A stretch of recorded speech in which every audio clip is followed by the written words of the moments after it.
La politique, est-ce que vous pouvez déjà nous donner une définition de la politique? Ok. Qu'est-ce que la politique? Je pense que le mot politique, s'il faut rentrer dans le grec, dans des définitions grecques, gréco et latines ou autres définitions, je pense que le mot politique vient de... Dans politique, il y a polis, qui veut dire cité. Donc, au fait, c'est la gestion des problèmes de la cité. Les problèmes de la ville, les problèmes...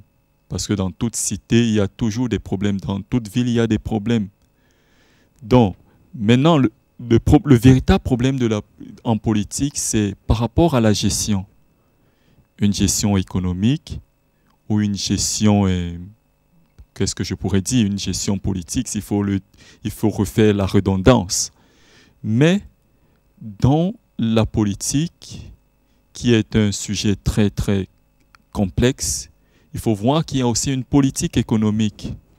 Parce qu'il n'y a pas de gestion sans gestion économique, s'il faut le dire ainsi.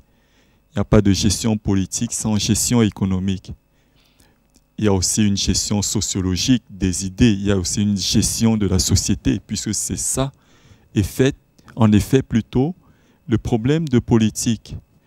Mais dans la politique, il y a aussi un problème de parti politique.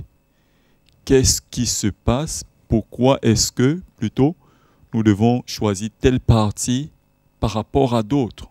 Vous savez, le choix d'un leader dans un pays, c'est très important. Le choix des députés dans un pays, c'est très important.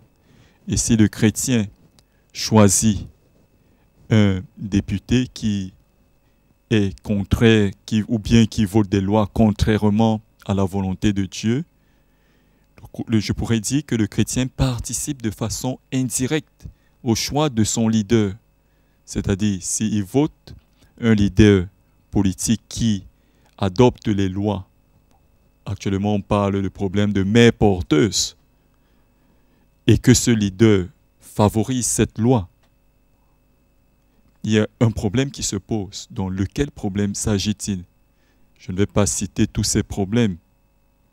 Néanmoins, nous connaissons les différents problèmes qui minent l'Europe, les différents problèmes qui minent notre société.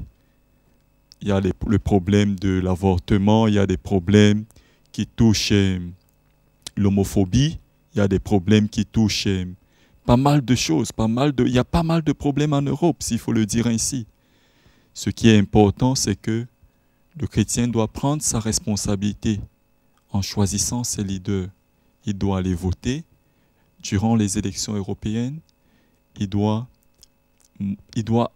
apposer son vote. Il doit pouvoir choisir son candidat, ses candidats ou son candidat et faire le bon choix. Je pense que ça nous donne de quoi réfléchir.